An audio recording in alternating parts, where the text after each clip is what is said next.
जब refined engines की बात आती है तो होंडा कंपनी का नाम कैसे ना आए। आज है हमारे पास द होंडा जैज़ 2020 बिकॉज ये कंपनी की एक लेटेस्ट एंट्री है पेट्रोल इंजन्स में देखा जाए स्पेसिफिकली। तो BS6 इंजन में अभी होंडा जैज़ आने लग गई है, 90 PS की power with 110 newton metres of torque. और आज हम डिटेल में कवर करने वाले हैं इसका the drive review in the car guide style, जिसमें हम कवर करेंगे इसकी वारंटी, शॉरेंटी इसके बारे में बताऊँगा आपको, फीचर्स वगैरह कुछ ऐसी चीज़ें बताऊँगा जो मुझे पर्सनली होंडा जैज़ की काफ़ी अच्छी लगी। और इसको ड्राइव रिव्यू करेंगे प्रॉपर CVT ट्रांसमिशन और मैनुअल ट्रांसमिशन के साथ साथ पैडल शिफ्टर्स के बारे में बताऊंगा और जो नई चीज़ें ऐड हुई हैं उसके बारे में भी। तो इस वीडियो के अंत तक जरूर देखें बिकॉज आपको बहुत मजा आने वाला है। अरे अपनी इंट्रो तो देना भूल ही गया। Hello friends, welcome to the car guide. आज है हमारे पास the all new Honda Jazz. इसी तरह की अमेजिंग वीडियोस मैं आपके लिए लाता रहता हूँ, तो चैनल को सब्सक्राइब एंड बेल आइकन पर क्लिक जरूर कर लें। आप देखते हैं होंडा जैज़ को।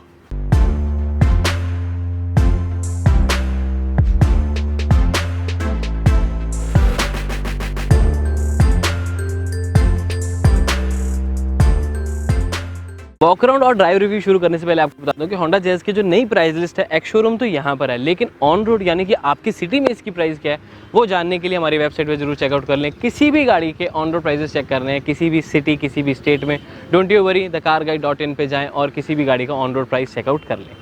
देखो, नई होंडा जैज़ में बताने को तो बहुत कुछ नहीं है। डिज़ाइन एस्पेक्ट से आपको वही सेम अलॉय व्हील्स मिलते हैं, साइड प्रोफाइल में भी देखेंगे तो आपको वही टर्न इंडिकेटर्स, वैसे ही आपको प्रॉपर ORVMs मिल जाते हैं। लेकिन मेजर चेंज किया गया फ्रंट फेशिया में, जहाँ पर अब आपको ऑल LED हेडलैम्प्स मिल जाते हैं, प्लस आपको मिल जाते हैं एक LED DRL की पूरी स्ट्रिप जो काफ़ी अच्छी लगती है और क्रोम लाइनिंग के साथ पूरी यहाँ तक जाती है, यानी कि ये वाला DRL उस वाले DRL से इनडायरेक्टली कनेक्टेड है।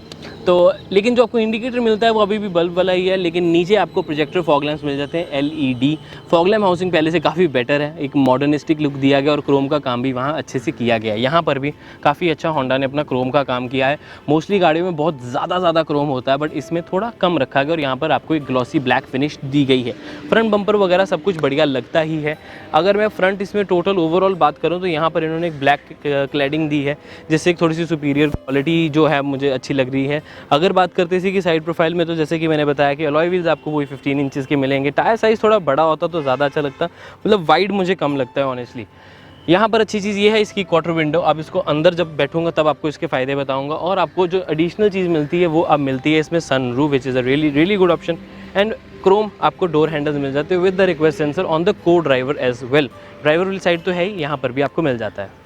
बैक में आपको किस तरह का कोई चेंज देखने को नहीं मिलेगा, it's just the same. Jazz की बैजिंग, ZX की बैजिंग, IVTEC की बैजिंग और आपको नंबर प्लेट का ऑप्शन। यहाँ होंडा का भी बिल्कुल वैसी क्रोम का काम।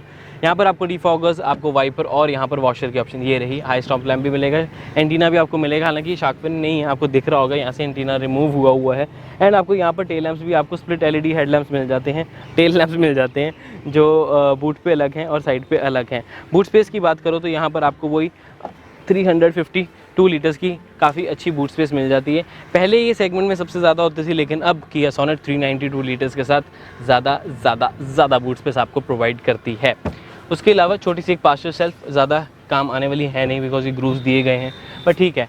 लेकिन अगर मैं क्वालिटी की बात करूँ तो ये जो मुझे बूट लिड है ना, इसकी क्वालिटी ओके शोकेस लगती है। इसके हाइड्रोलिक्स थोड़े स्ट्रॉन्ग है बट बूट की quality is okay. But safety rating में अंदर जाके बताऊंगा। जहाँ तक बात है वारंटी की, तो होंडा जैज़ में आपको 3 इयर्स की अनलिमिटेड किलोमीटर्स की वारंटी मिल जाती है, which is more than enough. After sale service और ब्रांड रेपुटेशन में होंडा बहुत अच्छी नंबर्स में आ जाती है, बिकॉज आई थिंक कंट्री में अगर कंसिडर करूँ मैं बेस्ट कंपनीज़ को जहाँ पर आपको अच्छी आफ्टर सेल सर्विस मिलती है, तो होंडा डेफिनेटली टॉप 3 में ईजिली आ सकती है। तो वहीं पर आफ्टर सेल सर्विस में आपको किसी भी तरह का कोई इशू नहीं आएगा। हर एक शहर में इनके शोरूम्स भी हैं और डीलर लेवल पे या फिर मैन्युफैक्चरर लेवल पे भी आपको हमेशा से सपोर्ट मिलता रहेगा। रही बात रीसेल वैल्यू की, तो होंडा कंपनी की फेमस है होंडा सिटी रीसेल वैल्यू को, लेकिन जैज़ जो है वो इतना अच्छा रीसेल वैल्यू आपको नहीं दे पाएगी। थोड़ा मुश्किल आपको आएगी उसे सेल करना या फिर कम प्राइस में बेचना पड़ेगा in later future if you want to sell. अब इंटीरियर में आ गए तो यहाँ पर आपको टच स्क्रीन मिल जाती है with Android auto, Apple CarPlay and web link. Of course सारे कंट्रोल्स आपको यहाँ मिलेंगे। ऑटोमेटिक AC आपको यहाँ पर बड़ी अच्छा पियानो ब्लैक फिनिश के साथ। नीचे आपको 2 USB पोर्ट्स मिल जाते हैं, एक चार्जिंग के लिए और एक आपको मिल जाता है फॉर योर स्मार्टफोन कनेक्टिविटी। साथ में आपको एक 12 वोल्ट का सॉकेट भी मिलता है which supports up to 180 watts only, normally 200 watt होते हैं, बट कोई बात नहीं। ग्लव बॉक्स आपको ठीक है छोटा सा मिलता है यहाँ पर, लेकिन अच्छी चीज़ ये है कि यहाँ पर आपको एक लेदर फिनिशिंग मिल जाती है। यहाँ पर भी सॉफ्ट टच है, तो तो ये आपको एक अच्छा लगता है, काफ़ी पतला लेदर है वैसे देखा जाए तो, बट हाँ हार्ड प्लास्टिक से तो ऑफकोर्स बेटर है। और यहाँ सिल्वर फिनिशिंग मुझे अच्छी लग रही है। प्रीमियम हैचबैक का प्रीमियम इंटीरियर। रही बात यहाँ पर भी आपको silver finish with the AC controls नहीं, एसी वेंट्स आपको यहाँ पर मिल जाते हैं। एसी वेंट्स की खास बात मुझे ये लगी कि इनका थ्रो काफ़ी अच्छा है। अगर मैं पूरा इंक्रीज़ कर दूँ ना तो देख सकते हैं काफ़ी लाउड तो चलो हो जाता है, बट थ्रो भी काफ़ी अच्छा है, जो मुझे पर्सनली अच्छा लग रहा है, which is really good in summers of course. Quarter Windows का मेरे को काफ़ी बेनिफिट यहाँ हो जाता है, बिकॉज व्यूइंग एंगल बेटर हो जाएगा। स्टीयरिंग मोटर कंट्रोल्स आपको यहाँ पर मिल जाते हैं ऊपर, और यहाँ पर आपको वाइपर कंट्रोल्स, राइट पे आपको हेडलाइट कंट्रोल्स और indicator. Voice commands, call reject accept के लिए आपको यहाँ पर नीचे कंट्रोल्स दिए गए हैं। हेडलाइट लेवलिंग यहाँ पर है, यहाँ पर भी साइड पे एक कप होल्डर दिया गया है एडजस्टेबल, जहाँ पर आप अपना कप रख सकते हैं। नीचे की तरफ यहाँ पर आपको कप होल्डर, हैंड ब्रेक वाली साइड नहीं मिलता, यहाँ पर बहुत छोटी सी पॉकेट्स मिलती हैं आपको, लेकिन आपको अगर कप होल्डर्स चाहिए तो आपको आगे मिल जाते हैं। USB के पास अगर स्टोरेज देखेंगे तो वहाँ थोड़ी बड़ी स्टोरेज है, बड़ा कुछ रखना चाहता हूँ, आजकल सैनिटाइजर्स रखने ज़रूरी हो गए हैं, तो वो यहाँ पर इजीली आ जाएंगे। डोर्स की जहाँ पर बात आती है तो वहाँ पर सिर्फ आप एक बॉटल और थोड़ा बहुत एक्स्ट्रा सामान रख पाओगे, ज़्यादा नहीं। बिल्ड क्वालिटी वाइज सब कुछ बढ़िया है, क्योंकि क्वालिटी बटन्स की इज़ रियली गुड, एंड आपको जो सारा मिलता है वो भी अच्छा मिल जाता है। फ्लेक्सिबल हार्ड प्लास्टिक, और यहाँ पर लेदर फिनिशिंग, आपको ये स्टीयरिंग व्हील भी लेदर रैप्ड मिलेगा, लुक्स गुड। आज से मैं आपको फ्रंट में भी लेग रूम दिखाना शुरू कर देता हूँ, क्योंकि आई थिंक वो कोई भी नहीं दिखाता, तो इस बात पर लाइक ज़रूर कर देना। चलो मैंने भी आज से ही शुरू किया है। फ्रंट में अब मेरी हाइट इज़ 5'8", कभी कभी 5'9" भी रहती है शूज़ की वजह से, आई डोंट नो, बट उसके हिसाब से मैंने सीट को एडजस्ट किया है, जिस पे पैर भी मैं अपने सीधे आगे रख सकूँ। यहाँ पर मेरे को अंडर थाई सपोर्ट की कमी महसूस होती है, हालांकि लेग रूम ठीक ठाक सा मिल जाता है। ग्लव बॉक्स खोलना चाहता हूँ तो मुझे पैर अपने थोड़े से साइड पे करने पड़ेंगे, लेकिन उसके हिसाब से ठीक है। ऑब्वियसली ये सीट पूरी पीछे भी जाती है जब मेरे को ग्लव बॉक्स खोलने में कोई प्रॉब्लम नहीं, और अंडर थाई सपोर्ट भी थोड़ा ठीक हो जाता है, बिकॉज यहाँ पर मेरे को स्टोरेज कह रहा हूँ, कुशनिंग मिलनी शुरू हो जाती है। बट पीछे भी लोगों ने बैठना है, तो मैं इसको थोड़ा सा आगे ही एडजस्ट करूँगा, मैं यहाँ तक रख लेता हूँ, जिससे ये बढ़िया रहेगा। अब इसी स्पेस में मैं चलता हूँ पीछे, और रिक्लाइन के अकॉर्डिंगली आपको दिखाता हूँ कि पीछे मेरे पास कितनी जगह बच जाती है। अब मैंने इस सीट को अपनी हाइट के अकॉर्डिंगली एडजस्ट किया हुआ है, तो मुझे पीछे काफ़ी ज़्यादा लेग रूम मिल जाता है। उसके पीछे दो बड़े रीजंस हैं। एक तो ये जो फ्रंट सीट्स में ग्रूव दिया गया है, ये आई थिंक होंडा की सारी गाड़ियों में आता है, अमेज में है, WRV में है, सिटी में भी है, हाँ, और यहाँ पर भी आपको मिल जाता है। तो उस ग्रूव की वजह से एक्स्ट्रा लेग रूम तो मुझे मिल ही रहा है। प्लस नीचे की तरफ भी फ्लोर इसका थोड़ा सा पीछे वाली तरफ जाओगे तो नीचे को हो जाता है, which gives me extra space for the legs. अब यहाँ पर लेग रूम तो अच्छा है, बट अंडर थाई सपोर्ट की अगर मैं बात करूँ तो ठीक है, बहुत ज़्यादा नहीं है। ऑब्वियसली बेटर हो सकता था, लेकिन बैक का सपोर्ट, सीट्स की कुशनिंग, ये वाली ये बढ़िया है। क्वालिटी वाइज मुझे बहुत अच्छी लगी सीट्स के कुशन्स। लेकिन मैं आपको ये बताना चाहूँगा, यहाँ पर मेरे को कप होल्डर्स यहाँ वो नहीं मिलता है, आर्मरेस्ट यहाँ नहीं मिलती है, जो होती तो ज़्यादा अच्छा लगता, बट इट्स फाइन। स्टोरेज के मामले में यहाँ मैं एक छोटी बॉटल रख सकता हूँ, या फिर थोड़ा बड़ा सामान और, लेकिन उसके अलावा ज़्यादा नहीं। यहाँ पर एक कमी मेरे को महसूस होती है, वो है रियर AC वेंट्स, या फिर USB चार्जिंग पोर्ट, या 12 वोल्ट सॉकेट, ऐसा पीछे आपको कुछ भी नहीं दिया गया है। हालांकि जैज़ में बैठ के आपको काफ़ी स्पेशियस लगता है, यू फील कि आप किसी बड़ी सेडान में बैठे हैं, जैसे कि सिविक जैसा फील आता है, मतलब स्पेस के according, not premium quality wise नहीं, स्पेस के हिसाब से मुझे थोड़ा सा सिविक वाली फीलिंग यहाँ पर आ रही है। हेडरूम की बात करता हूँ तो यहाँ पर मेरे को ठीक ठाक हेडरूम मिलेगा। कोई ज़्यादा लंबा होगा, या फिर कोई सरदार जी होंगे जिनकी टर्बन होगी, उनको दिक्कत आ सकती है, बट उसके अलावा नहीं। हालांकि 3 लोग यहाँ थोड़ा टाइट बैठेंगे, पर बैठ सकते हैं, पॉसिबल है यहाँ पर 3 लोगों का बैठना। लेग रूम आपको काफ़ी अच्छा मिल जाएगा, स्पेस अच्छी मिल जाती है, बूट स्पेस ठीक मिल जाती है, तो क्या प्रॉब्लम है। अगर आप होंडा जैज़ को एक शॉफर ड्रिवन गाड़ी बनाना चाहते हो तो वो भी एक पॉसिबल चीज़ है, बिकॉज कंफर्ट में एक एडिशनल चीज़ ऐड हो जाती है, क्योंकि इसमें लेग रूम आपको काफ़ी मिल जाता है। तो जो आगे वाली को ड्राइवर वाली सीट है, ये पूरी पीछे तक फोल्ड हो जाती है, और यहाँ पर मेरे को जगह मिल जाती है अपने लेग स्प्रेड करने के लिए। हालांकि मेरे को अच्छा बिल्कुल लग रहा है, बिकॉज इससे सीट गंदी हो रही है। हाँ, शूज़ उतार के आप अगर एक्सटेंड करना चाहते हो पैर, तो आप कर सकते हैं। थोड़ा सा लेटना भी चाहते हैं तो वो आपके लिए एक पॉसिबल ऑप्शन है। यहाँ पर ड्राइवर अपना चलाता रहे, आप पीछे आराम से रिलैक्स होकर बैठ सकें, which is a really good option.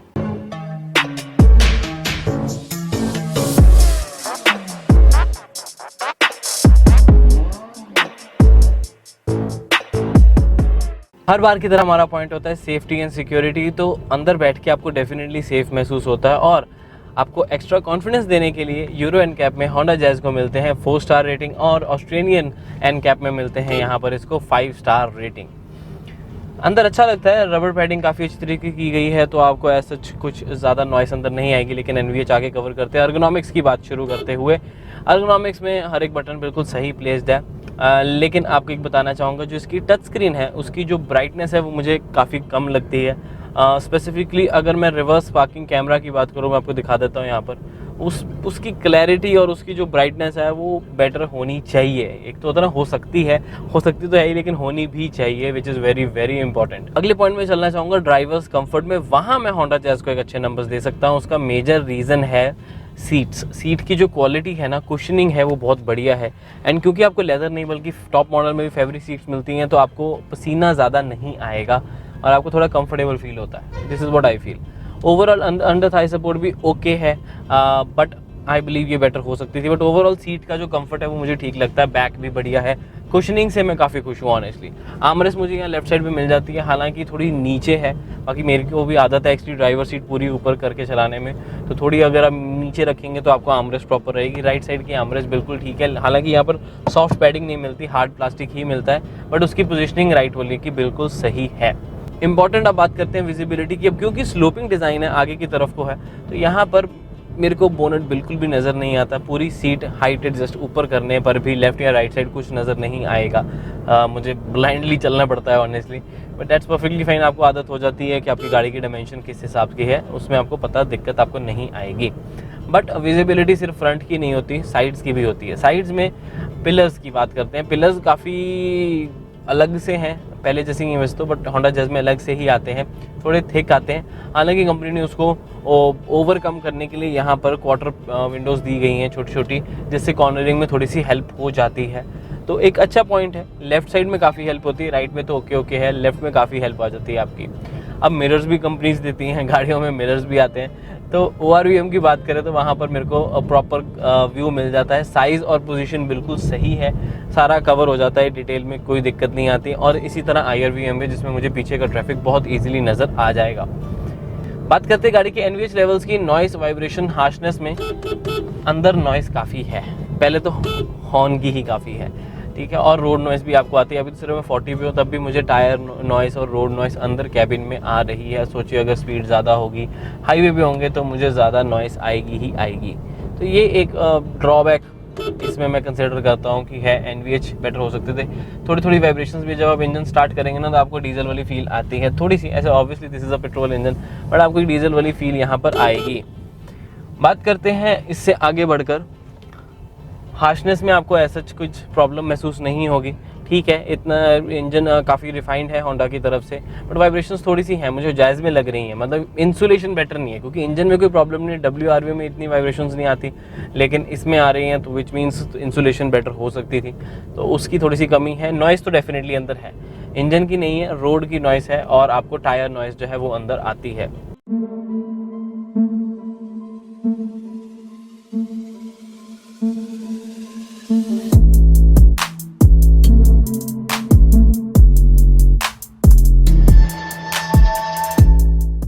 बात करते हैं स्टीयरिंग की। स्टीयरिंग इज़ रियली डायनामिक, काफ़ी लाइट वेट है कम स्पीड में। जैसे जैसे मेरी स्पीड बढ़ती जाती है, इसका वेट भी बढ़ता रहता है, जो कि हेल्प करता है मुझे कॉन्फिडेंस और स्टेबिलिटी के लिए।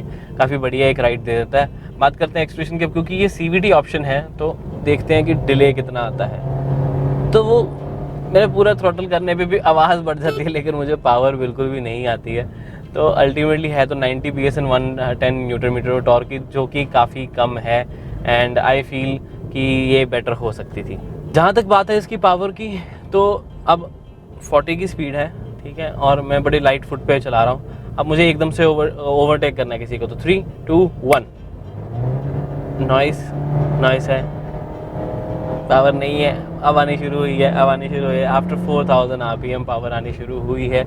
तो देखो, अब क्योंकि पावर ज़्यादा नहीं है, फर्स्ट। सेकेंडली क्योंकि यहाँ पर मेरे को मिलती है एक CVT ट्रांसमिशन, जो कि रबर बैंड इफेक्ट के लिए मशहूर है, जानी जाती है, तो वो आपको यहाँ पर डेफिनेटली फील होता है, एंड आपको काफ़ी डिले मिलता है पावर में, अगर हम नॉर्मल इसको ड्राइव मोड पे रखते हैं तो ये एक ड्रॉबैक मैं अच्छे से कंसिडर करता हूँ in the case of Honda jazz CVT, ठीक है। तो इसी में अगर मैं बात करूँ मिड रेंज, लो रेंज वगैरह की, तो देखो माइलेज अगर आपको अच्छी चीज़ों की क्लेम करती है कंपनी 17, तो अगर आपको माइलेज अच्छी चाहिए तो आपको 2000 RPM के आसपास रहना चाहिए, उससे ज़्यादा नहीं। मतलब ऑब्वियसली वो चेंज करता रहेगा उसको, तो आपको एक बढ़िया लो रेंज माइलेज वाली मिल जाती है। यहाँ पर कंपनी 17 क्लेम करती है, हाँ आपको सिटी में एक्चुअल में मिल जाएगी 12, हाईवेज पे 15-16, and if you go on cruise control highway, जो आपको क्रूज़ कंट्रोल भी मिलता है आपको इस गाड़ी में ऑफकोर्स, तो उसमें आप चले जाएंगे और एक लाइट फुट के साथ 90 किलोमीटर पर आवर की स्पीड रखेंगे तो आपको 20 की माइलेज, 19 की माइलेज के आसपास मिल जानी चाहिए। टर्बो चार्ज इंजन होता तो डेफिनेटली 22-23 भी मैं कह सकता, कोई बात नहीं। अब बात करते हैं इसके मिड रेंज की। तो अब चलो देखो, मैं जानता हूँ CVT है, बट आपके साथ रेंज डिस्कस करना इज रियली इंपॉर्टेंट। पावर आपको 4000 RPM पे ही मिलती है, तभी ये चेंज भी गियर वहीं पर करेगा। अब लेकिन CVT के साथ इस ट्रांसमिशन की बात अगर मैं करूँ तो आपको बेनिफिट क्या मिल जाता है कि इसमें आप स्पोर्ट्स मोड भी है। अब मैं वापस आता हूँ 40 की स्पीड पे, ठीक है, एंड हम इसको दोबारा पावर को पिक करेंगे स्पोर्ट्स मोड पे, और फिर मैं आपको पैडल शिफ्टर्स भी दिखाऊंगा। अब ये 40 की स्पीड पे लाइट फुट बड़े आराम से चल रही है गाड़ी। अब मेरे को किसी को ओवरटेक करना है इसी पे, तो मैंने इसको स्पोर्ट्स मोड पे शिफ्ट किया और पावर दे दी। नॉइस ही नॉइस है, पावर नहीं है। देखो पावर मुझे डेफिनेटली यहाँ नहीं मिलती है, तो आई विश मिलती होती, लेकिन ऐसा है नहीं। मैं नॉर्मल इसको ड्राइव मोड पे ही रखता हूँ। और मुझे देखो, आप अगर ओवरटेक किसी को करना चाहते हैं ना, तो आपको डेफिनेटली इस होंडा जैज में प्रॉब्लम आएगी। सिटी ड्राइव्स के लिए ठीक है, आपको एक माइलेज ओरिएंटेड सिंपल आने जाने के लिए और स्पेशियस गाड़ी चाहिए तो फिर ठीक है, बट इंजन बेटर होता तो मज़ा आता। आई होप मैनुअल में ऐसी प्रॉब्लम ना हो। अब मैनुअल अभी हमारे पास आज चलाने को तो नहीं है, लेकिन कंपनी ने हमें एक ऑप्शन दी है पैडल शिफ्टर्स की, जिससे हमें थोड़ा सा मैनुअल की टेस्टिंग जो है वो हो जाती है। तो अब हम नॉर्मली इसको उस पर चलाएँगे, पैडल शिफ्टर्स पे। तो पैडल शिफ्टर पे शिफ्ट होते हुए ये मैंने गियर कम किया और पावर देने एक और गियर कम कर लेते हैं। और नॉइस ही नॉइस है, पावर नहीं मिलती। आई विश पावर मिलती होती। पैडल शिफ्टर से भी आपको कोई ज़्यादा फ़र्क यहाँ महसूस नहीं होगा।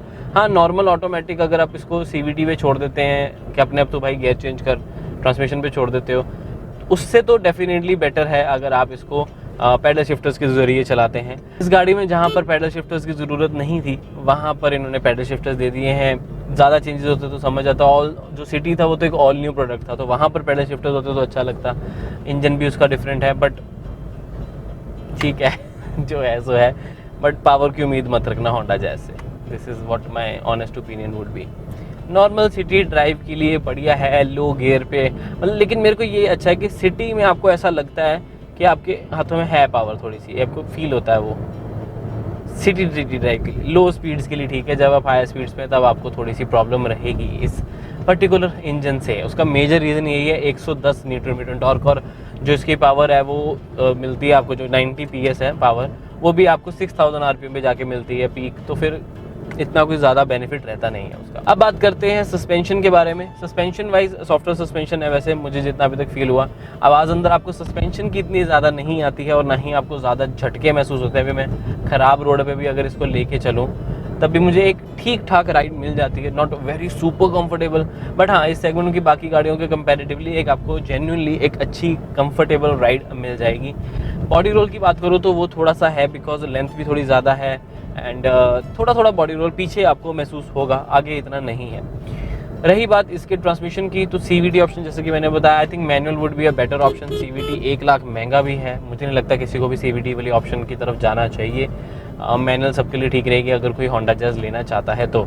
और डिले भी है, थोड़े थोड़े इश्यूज़ हैं, रबर बैंड इफेक्ट भी आपको इसमें डेफिनेटली मिलता है।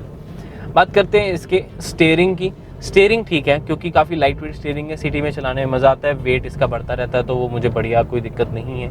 फीचर्स भी होंडा जैज में देखो बहुत ज़्यादा नहीं है, बट कुछ अच्छे चेंजेस हैं, जैसे कि 8 इंच की टच स्क्रीन है, Android auto with Apple CarPlay, web link भी आपको मिल जाते हैं, क्रूज़ कंट्रोल जैसे फीचर्स मिलेंगे, steering motor controls, voice commands भी मिल जाएंगे आपको यहाँ पर फुली डिजिटल ऑटोमेटिक आपको क्लाइमेट कंट्रोल मिल जाता है। ये पियानो ब्लैक फिनिश वगैरह ना, ये दिखने में काफ़ी अच्छी लगती है। टच स्क्रीन वगैरह आपको वैसी जैसे होंडा सिटी और WRV में आती है, थोड़ा सा उस तरह का लेआउट यहाँ पर मिलेगा। लेकिन जो ये IRV है, ये मैनुअल ही मिलता है, this is not automatic. I don't think so वैसे किसी प्रीमियम हैचबैक में ऑटोमेटिक IRV है या नहीं, इसमें तो नहीं है। आगे की तरफ भी आपको सारा एनालॉग कंट्रोल्स ही मिलते हैं for the MID। I wish इसे डिजिटल कर दिया जाता, मतलब एक छोटी सी राइट साइड पे एक राउंड डिस्प्ले है, लेकिन इसे हम डिजिटल नहीं कह सकते हैं इतने खास से। स्टोरेज स्पेसेस भी इसमें ठीक ठाक है, बहुत ज़्यादा नहीं है। ग्लव बॉक्स काफ़ी छोटा लगा मुझे, हालांकि कप होल्डर्स ठीक है, और आगे की जगह जो स्टोरेज दी गई है वहाँ पर फिर भी मैं थोड़ा सा सामान रख सकता हूँ। ग्लव बॉक्स में ऑनेस्टली सिर्फ इसकी फाइल्स ही आएंगी, आपके वो पेपर्स वगैरह जो होते हैं, उसके अलावा ऐसा सच नहीं। यहाँ पर अगर मैं बात करूँ तो मुझे मिरर मिल जाता है, विच is a really good thing. Driver को भी लिमिटेड जगह पर ही मिरर मिलता है और इस तरफ भी मेरे को मिरर मिल जाएगा। अब सारा ड्राइव रिव्यू करने के बाद मैं थोड़ा सा थक गया हूँ, इसलिए रेस्ट करने का समय आ गया है। तो ये था मेरी तरफ से द होंडा जैज़ का डिटेल ड्राइव रिव्यू। उम्मीद है आपको वीडियो अच्छी लगी होगी। अगर यहाँ तक देख ही लिया तो लाइक ज़रूर करें, कमेंट ज़रूर कर दे नीचे अपना ओपिनियन, और अगर होंडा जैज़ का किसी के साथ आप कंपैरिजन देखना चाहते हो तो तब भी मुझे बता दीजिए। मिलता हूँ आपसे अगली वीडियो में। Till then drive safe and take care. और अब मैं चला थोड़ी देर सोने।